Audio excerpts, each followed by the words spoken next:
Alright YouTube, we're coming back with part 2 of the Nissan. Here it is, the Nissan. New fender. Use the Harbor Freight frame straightener. By no means am I a body guy, but don't look too bad. I'm a mechanic all day long. Rebuild engines, transmissions, but when it comes to body work, I'm not great, but you know, everybody wants to save a dime. We're gonna bring it to my body guy to have him paint it. I don't paint. I got the tools to do it, just not a good painter. So, but we got the tire back where it should be. New strut in there. Might have to replace the other one because this side's gonna be just a little higher because I buy the whole spring and assembly.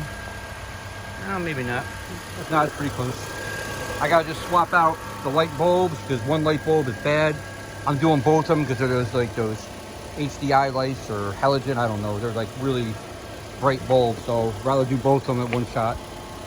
Got to clean this corrosion up here for the guy. The battery was dead when I just went to start it.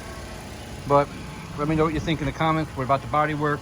I mean, it's only really putting fenders on, but I had to use the Harbor Freight frame straightener to straighten up this part of the frame, shift the pieces back and forth to make it where it should be. All right, let me know what you think. Don't forget, like, subscribe, and share.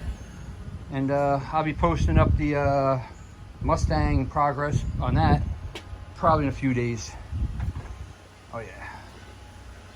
1 year, well actually 10,000 miles. It's time to replace that filter. I ain't gonna wash it.